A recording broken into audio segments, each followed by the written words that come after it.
the official trailer for Star Wars The Force Awakens. Little review and analysis from me with thetalkinggeek.com.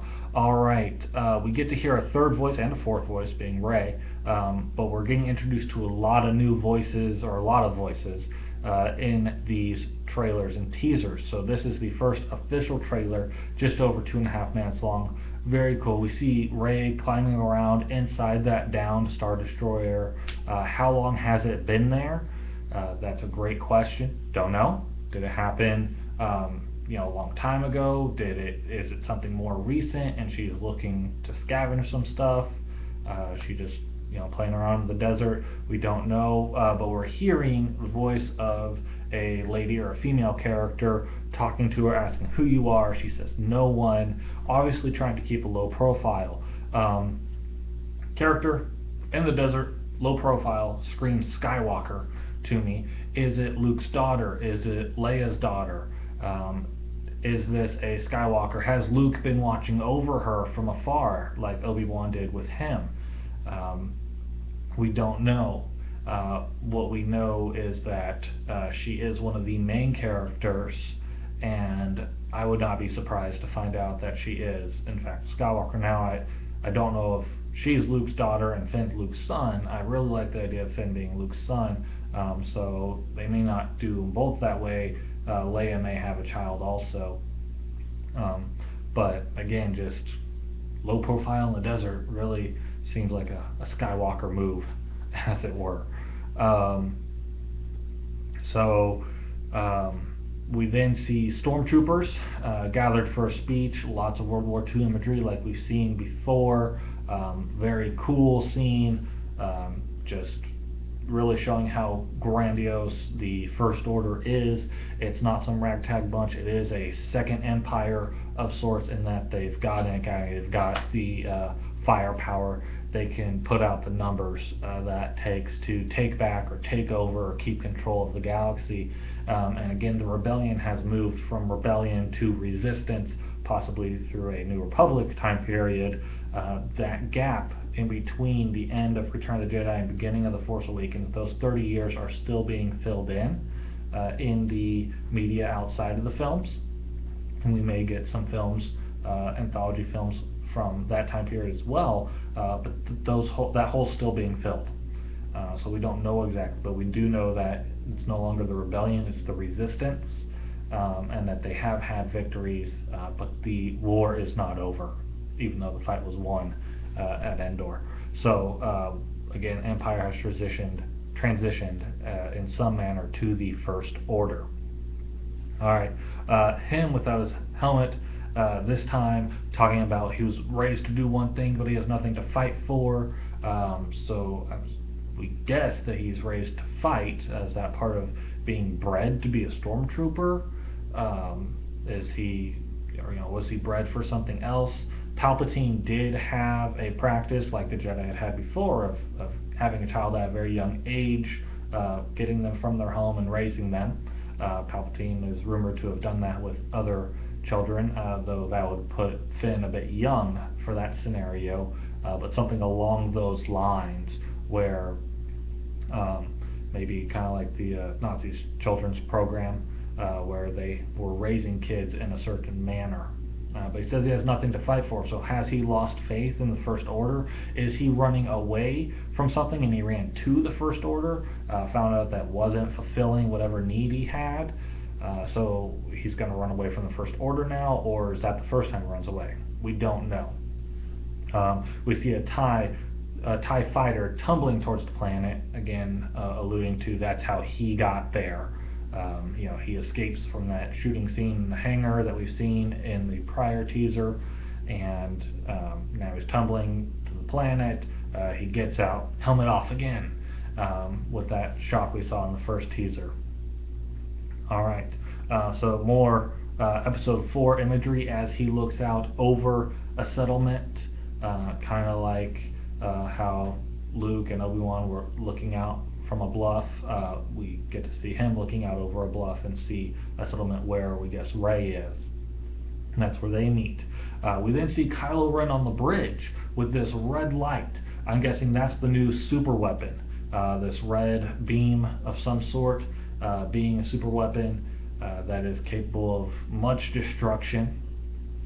Not necessarily a new Death Star, but a new something along those lines to fill that big, dark, menacing weapon void there. Kylo Ren is talking. Who's he talking to? We see Vader's helmet. Does he have Vader's helmet?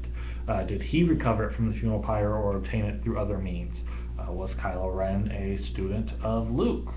And Luke had kept his father's helmet. Kylo stole it. We don't know. There is the theory that Rey and Kylo are siblings, much like in the EU, the Solo twins. A lot of people hoping for that storyline. I particularly am not hoping for that storyline. Disney did away with the EU or the expanded universe. They classified a lot of it as legends, and they wanted to bring one cohesive storyline together. I don't think that they're just going to rip off from it, though there's got to be some overlap because that was so expansive. So many different stories in the EU. There will be some overlapping ideas, but I don't think that they're going to directly go with, oh, Skywalker twins, and one's evil and one's good. No, I don't think that's the case here. But we do know that Kylo Ren is obsessed with the Skywalkers in some manner. Last thing we see of him is interrogating Poe, like we saw in the Clone Wars, when the Jedi would do a questioning or an interrogation, them using the Force to coerce some answers, but this much more violent and dark, being that he is a dark side character. Then it looks like a planet being destroyed, red laser, trees flying in the air, rather than shooting the planet and blowing up like we saw with Alderaan with the Death Star. Is this more of a decimating the surface rather than destroying the planet's core? We don't know. So a dogfight scene with the Millennium Falcon. I saw an interview where George Lucas said about that he wasn't making Star Wars Episode 7. He made a World War II film about the Tuskegee Airmen, and there were lots of dogfights in that, and he said that was as close as a feeling people would get to Star Wars Episode 7. So even though he's not involved with Star Wars Episode 7 as far as production and being a director is concerned, I'm sure that people did value his input. We do know that he was talked to at some point, and I think that his ideas could have been implemented in this, that we are seeing a lot more aerial play here, a lot of people inside the atmosphere, terrestrial dogfights between X-Wings, TIE Fighters, the Millennium Falcon. Seeing a lot of that really harkens back to that World War II movie that he did, even though he didn't have his hands directly on this project. I just think that's a cool little connection, as disjointed as that may have been. Alright, Rey's talking to Han with Finn. This is a very memed segment, people taking screenshots and then putting this in there, with Han saying, it's true, her asking about these stories. It seems like the Battle of Endor has become a bit of a myth or legendary, and not necessarily legendary in some big way, but where people don't quite believe it. It's like if you were to find out that Thor was a real person or something like that, where it's almost become kind of a mythos, where, I'm sure people heard these stories, but yeah, we know that happened, but it probably didn't happen quite like that, where a bunch of Ewoks took over the Empire's planetary base and took down a shield generator, and then you got one ship flying into the Death Star, blowing it up. Sure, right, that happened, Grandpa. No, it sounds like that's kind of the attitude that some people may have, but those stories did happen. It is real. And Han has moved from a hokey religion standpoint to this is the truth, kids type attitude. Alright, but those original storylines that we know so well have become shrouded in mystery. Alright, we then see Kylo with the Knights of Ren, other people in similar garb to his. Is he the leader? Is he breaking off from them? Are they with him more than we currently realize throughout this whole thing? Don't know. The Knights of Ren being a dark side sect of Force users similar to the Night Sisters in that they're not exactly Sith, because that is a specific grouping, but they are not Jedi. They are not good. All right, we see some cool X-wings. Really liking the X-wings. The black X-wing really reminds me of a certain Star Wars comic that again put in Legends now, but just very cool looking. And so then we see some First Order troopers attacking. We have another aerial dogfight showing us just kind of how grand this movie will be. This is going to be fast-paced. I really feel like this is going to be a roller coaster of action and adventure. Really fast-paced movie, really cool scenes. Finn sees Poe. He looks concerned or confused or something. There's some sort of connection there. I'm sure in context it'll all make sense, but we just get this little passing. And that's what the teasers and trailers are for, right? To make us ask those questions and say, oh, I want to see that. What's that about? Well, I want to know what that look is about. Alright, so hopefully we find that out soon. Then we see Rey and Finn together. Are they cousins? I like the idea of them being cousins. Personally, I like the idea of them being cousins. I like the idea of Rey being Han and Leia's daughter. I like the idea of Finn being Luke's son. No idea if that's the case. Roles could be reversed. Could be neither. Alright, we then see Maz's castle. Lots of references in the flags there, the Mandalorian crest. Lots of cool things. This castle, I think, will fill the role of a Jabba's palace and Mos Eisley Cantina quite well. Kind of a hive of scum and villainy, if you will, where I'm sure Han feels quite at home, probably looking for some help. Again, a enemy of my friend type situation possibly here. You might need to get information from somebody who's there, but probably a place you go when you're not looking for the most reputable person, be my guess. We then again see who I believe to be Luke and R2. Phasma walking through a battle. Let's talk about Phasma. Phasma being played by Gwendolyn Christie is a woman. It is the first female stormtrooper we see. In the expanded universe, there was a very powerful character named Thrawn, very commanding, in that through the ranks of the Empire, he rose to the title of Grand Admiral, even though he was an alien. The Empire is a very xenophobic organization. You can see in the movies, all the writings, it is very male-oriented and is very human-oriented, and that's what I mean by xenophobic, is that, and also sexist, I guess. It would be human males are the choice for Imperial officers and whatnot. Again, not the Empire, but the First Order, born out of the ashes of the Empire, as it were, probably carries a lot of those same traits.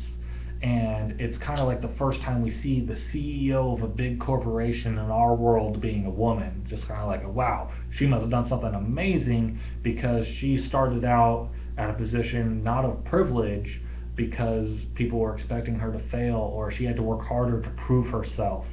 People have their doubts, and that's what we're seeing here is a woman who must be really hardcore, physically, emotionally, tactically, for military purposes, just a hardcore character to be a woman who has risen to the rank of captain and in charge of legions of First Order stormtroopers. She's got to be pretty awesome. So very excited about that, to see just how her character plays out. Alright, we may not even see her with her helmet off. We've seen Finn with his helmet off twice so far. We may not get to see her with hers off.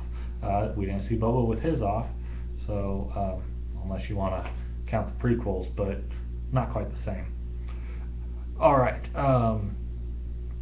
so we then see Kylo Ren. They're at the same battle with Captain Phasma. Who's in charge of who? Are they equals? Is Phasma in charge of Kylo, like we saw with Tarkin and Vader, where Tarkin was holding Vader's leash? Is the role reversed? Is Kylo not really controllable, and maybe Phasma's there for damage control, so to speak? Or are they just kind of each in charge of their own groups? We don't know. I like the idea of that Vader-Tarkin relationship being replicated here between Phasma and Kylo Ren. So I think that'd be cool. We see Rey crying in the snow over a body. People have been wondering, who is this that has died? I think it's Chewie. Some people think it's Finn. We don't know. Some people think it's Han. I don't know, I feel like it's Chewie. Alright, let's see. We then have Finn, Han, and Chewie again, all this stuff out of order. Finn, Han, and Chewie are seeing something, they're in awe of it. Maybe it's somebody flying the Millennium Falcon that they weren't expecting. I feel like it's maybe the super laser hitting the planet, and they just really were not expecting that, and they're kind of in awe and shock and terror there with the looks on their faces.